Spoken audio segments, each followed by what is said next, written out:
Magandang gabi sa lahat ng nakikinig. Ako po si DJ Heartline, ang boses ng mga pusong may hinanakit, naghihintay, o umaasang marinig at maunawaan. Matagal-tagal din tayong hindi nagkasama.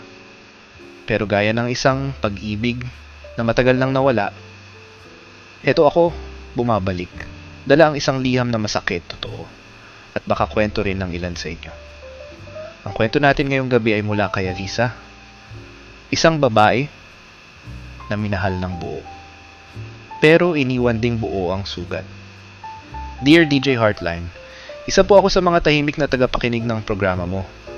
Hindi ako madalas magparamdam, pero ngayong gabi, pinili kong ibuhos ang lahat. Ang pangalan ko ay Alisa, 27 years old. At ito ang kwento ko. 7 taon ko siyang minahal, DJ. 7 taon kong pinili ang lalaking isang araw, ay pinili rin akong bitawan. Parang wala lang. Simula pa lang, alam kong hindi siya perpekto, pero pinali kong tanggapin ang lahat ng kulang niya. Ang dami naming pinagdaanan.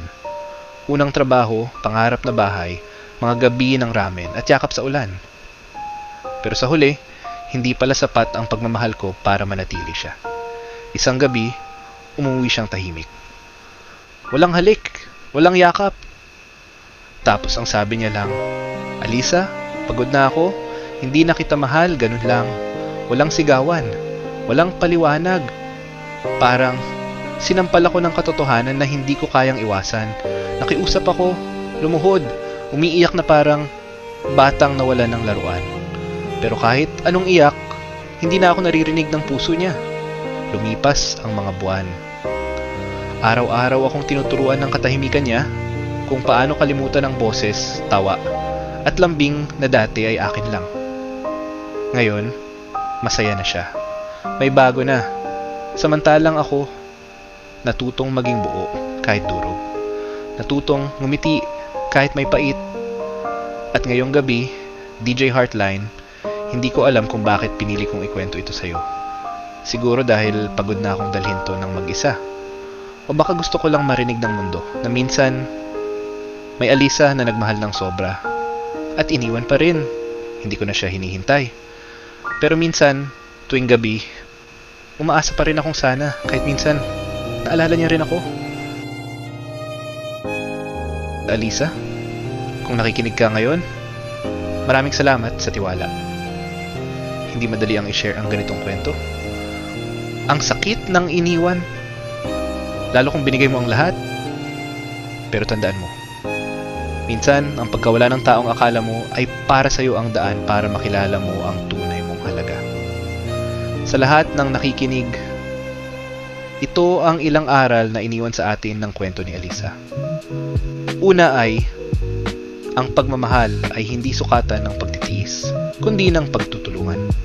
Kahit gaano mo kamahal ang isang tao, kung siya mismo ang bumitaw, hindi mo na dapat habulin ang lamat.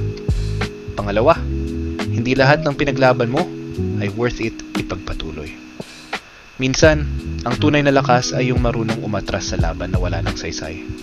Pangatlo, puso ang unang nasasaktan, pero ang utak ang dapat mong gamitin para makabangon. Pang-aapat, hindi ka nawalan, pinalaya ka. Dahil baka sa ibang banda ng buhay, may taong naghihintay na tamang-tama para sa'yo. At ang pinakamahalagang aral, hindi mo kailangan ng taong mahal ka lang kapag madali kang mahalin. Ang kailangan mo ay yung pipiliin ka. Kahit pa mahirap. Ako po si DJ Heartline, at sa bawat kwentong masakit, may aral. Sa bawat pusong iniwan, may pagkakataong magmahal muli. At sa bawat gabi ng lungkot, may liwanag pa ring naghihintay. Hanggang sa muli nating kwentuhan. So dito lang, sa programang hindi lang basta kwento, kundi boses ng puso mo. Good night and good love. To God be the glory.